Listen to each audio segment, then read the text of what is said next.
If you're a fan of Cold War-style espionage, I think you're going to enjoy Meet the Skrulls. I'm Stan, and welcome to Detailed Comics, where we go over comics in detail. This is an irate review where we're going to be talking about Meet the Skrulls #1. And this is a kind of pitch that really was just the Skrulls meets the Americans on FX. So if you're familiar with the TV show, or you're familiar with the concept, sleeper agents hidden inside American society, or Earth society in this case, that are trying to carry out actions while maintaining their cover. So these Skrulls, which are shapeshifters that can turn into anybody that they like, have to complete things for the Skrull Empire, or, well, face some sort of punishment. But let's dive in and see what kind of, well, original spin they can throw on this rather tried and true concept. In a blast from the past, this Cold War-style conspiracy from Robbie Thompson and Nico Henriken, Meet the Skrulls, brings the Skrulls to the Earth, and they're trying to overthrow us, but in a way that's very familiar to those people that are familiar with the Cold War. So we're talking about sleeper agents from Russia inside the United States. This is actually Skrull sleeper agents inside Earth culture as they're trying to uncover different aspects of various projects. And we don't start off with specific Skrulls. We actually start with a relatively common-looking man as he hunts his way down through the streets, whistling a tune, singing it to himself, slowly tracking down what appears to be a simple family, a husband and wife and a son, making their way through a park, when he reaches out these gauntlets, surging with electricity, grabs the parents and electrocutes them immediately, and the son just looks at him, How did you find us? As he burns him to a crisp, leaving him on the ground, signifying that Project Blossom is ready for the next phase. And that's just an indication of what we're looking at. This was a sleeper cell that was uncovered inside society, and there are more of these around. So are we taking the point of the good people? Are we taking the point of the bad people? Because we're inside the Museum of Natural History, we're looking at a young girl, and she's actually being bullied by some older girls from her class. And when she just smashes down on this caterpillar, it hurts this girl, Alice, so much that she transforms into a monarch butterfly, which gives us an indication that she is actually a member of the Skrull team. And the butterfly makes its way all the way from the city into what appears to be the town of Stamford, possibly in Connecticut, we don't really know, into a really nice home that's for the Warner family. And as she walks in, we get an indication that there's actually like 5 members of this family, but as she transforms into her Skrull-like form, because human faces are not allowed at the dinner table, we actually get a look at the family unit. And this illustrates a principle that would be considered unifying, some sort of ritual which is going to allow you to kind of stay together and maintain that tight-knit bond. So eating dinner in their Skrull forms is one of the things that this family, the Warner family, the undercover sleeper agents, is going to do. And that's when we get sit rep, where they're going over the individual achievements of the members of the family. So Madison's up, she's getting in with the popular girl who's at school by doing things that are mean to other people, making fun of their various pieces of clothing, and then finally she gets an invite. So she'll have access to Hannah's house while her parents are sleeping, and that'll give her the opportunity to go find the safe and possibly track down some papers dealing with Project Blossom. Next, we have Gloria, the wife of Carl, and she is actually a fixer for a congresswoman, and it seems that she's been blackmailing another congressman, so her congresswoman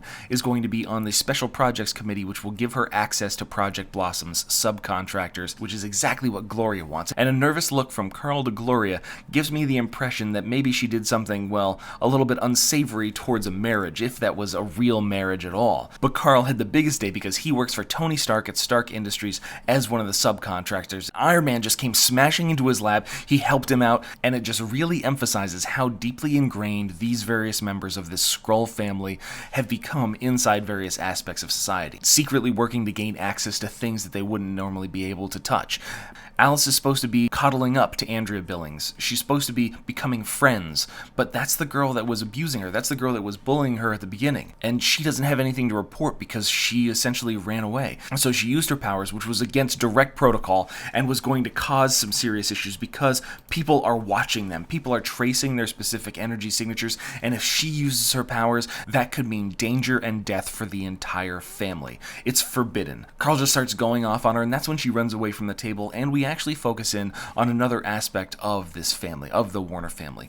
There was 5 in the photo, and yet we only see 4 people at the table. Alice will never measure up to Ivy, so you have to assume that was a daughter that was doing something else and is no longer with with them for one reason or the other. So Carl is headed to go talk to Moloth, which really kind of gets in Gloria's craw because she's the superior officer, but Carl's from the throne world, which means that throne worlders stick together. It's kind of a schism inside the actual society of the Skrulls. And then when Gloria leaves to go talk to Alice, then Monica puts back on her human face. It's like she appreciates being this human visage a little bit more.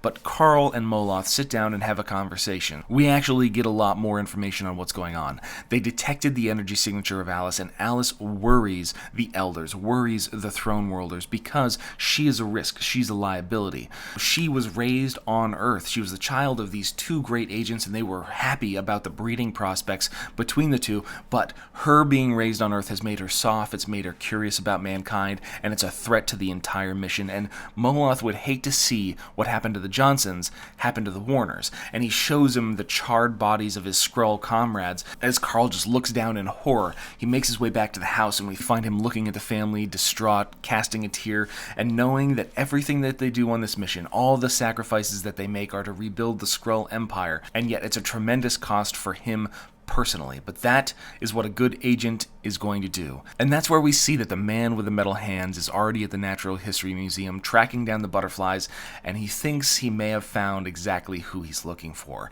And that's where Meet the Skrulls #1 comes to an end. If you're a fan of TV shows like The Americans on FX and other espionage, Cold War type scenarios, then you're really going to relate to this specific comic book because it takes those common concepts, things that have been inside society since the 60s, 70s, 80s, 90s, and then wraps them into a little bit more modern take, with the Skrulls being the people that have infiltrated into American or the world's culture at large. They're people that transform. They're a race that transforms genetically into the people that they're trying to assimilate, and that makes them even more difficult to track down without high levels of advanced technology. The curious thing is how they're going to play the personalities of these individual characters, how Robbie Thompson is going to be relating these things to us. Because if we are more identifying with Alice because she is expressing a little bit more humanity, she's expressing a little bit more interest in the actual society, maybe she doesn't want to see the Skrulls take over the world, maybe she just wants to be a young girl and grow up on her own. Carl, who's battling the difference between himself and his wife as well as his children and how they're evolving, and then the responsibility of carrying out this entire mission, even though it causes untold tension and crushes him with responsibility. There's a lot of different layers that can be going on inside this book, and I hope there's something that's explored in more depth. However, that's not necessarily guaranteed at this point. This is just the first part, and we need to go through a few more parts before we get the complete story. As far as the art, Nico Henriken does a pretty good job with the art. The style isn't something that would really appeal to me. I know that he did Doctor Strange Damnation, and he worked on that series a lot, but that was a series that I kind of fell off of because I wasn't super enthralled with the art style.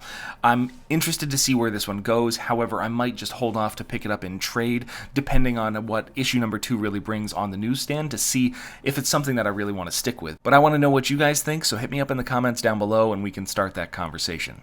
As always, if you like what you see, hit the like button. Don't forget to subscribe to get more news, reviews, and commentary on comic books and more.